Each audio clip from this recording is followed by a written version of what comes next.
After their failed assault on the capital, Republic forces under the command of Pong Krell began making their way towards the Umbaran airbase that was resupplying the Umbaran defenders of the planetary capital. Their new objective: seize this airbase and cut off the supplies to the defenders of the capital city. Republic forces began advancing towards the airbase, and once they arrived in the vicinity around the airbase, they positioned themselves on a cliff overlooking the approach to the military installation and began planning their next move.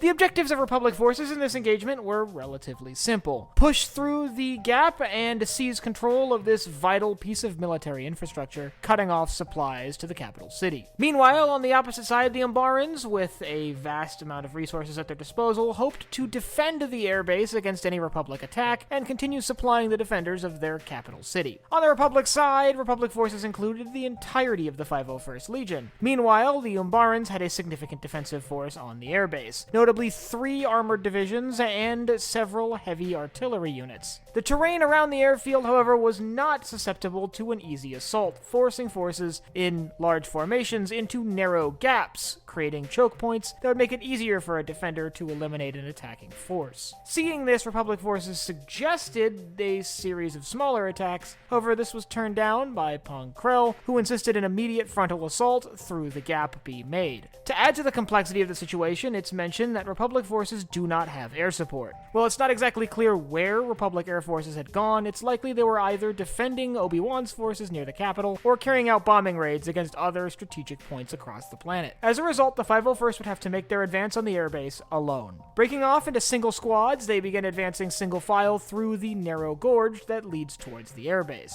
This is where they walked into the first Umbaran ambush. Once the Republic forces, primarily made up of infantry and light scout armor like ATRTs, had advanced far enough into the gorge, a number of Umbaran impeding assault tanks, a form of Umbaran heavy armor, emerged from the ground behind the Republic formations, carrying out a series of flanking maneuvers. Republic forces attempted to return fire, however they figured out pretty quickly that these tanks were protected by ray shields, making their small arms completely ineffective. Seeing the dire nature of their situation, Republic forces were forced to withdraw to a more defensible position. There they began setting up an ambush for the advancing Umbaran tanks, laying out a number of thermal detonators and bringing rocket launchers forward from the rear positions of their formation. With rocket launchers in place and thermal detonators laid out along a clearing ahead of the Republic forces, who had taken shelter in several clumps of foliage, the Umbaran tanks began advancing on Republic troops, only to find that they were in a trap. The explosives were detonated beneath the tanks, and a number of rocket launchers were fired into the armored formations, wreaking havoc on the Umbaran tanks. This trap was remarkably effective at stopping the Umbaran advance, destroying every single one of the impeding assault tanks, or at least rendering all of them inoperable to the sense that they were unable to participate in combat. With the tanks destroyed, Republic forces once again began advancing, making their way through the ruins of the Umbaran armored formations, using rocket launchers to pick off any tanks that seemed to have a little bit more functionality in them. However, the destruction of their first wave of tanks didn't go unnoticed by Umbaran Command, who dispatched a wave of Umbaran heavy mobile cannons to engage the advancing Republic forces. And while the forces of the 501st were advancing just beyond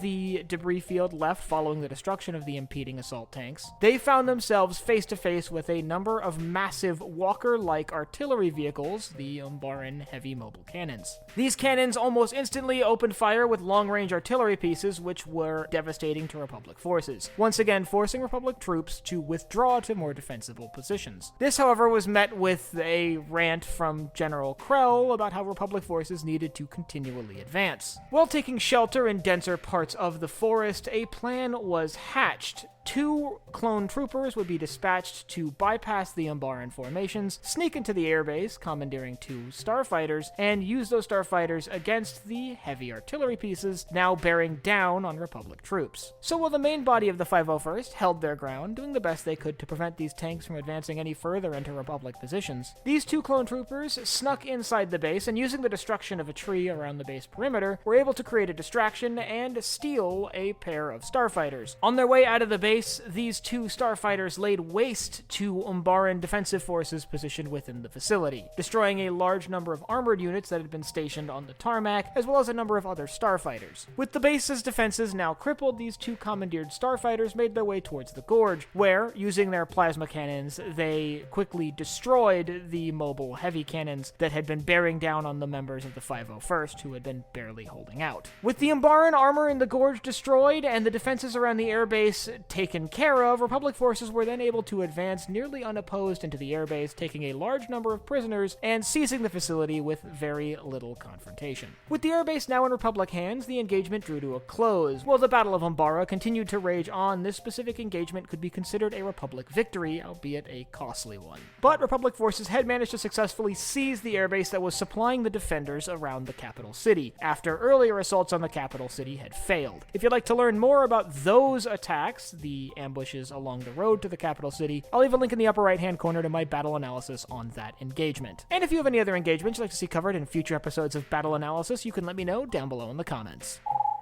Last but not least, if you enjoyed this video, head down below, hit the like button, the subscribe button, and the bell icon so you get notified when I upload new videos. So for Sci-Fi Deep Dive, I'm Colin, and I will see you next time.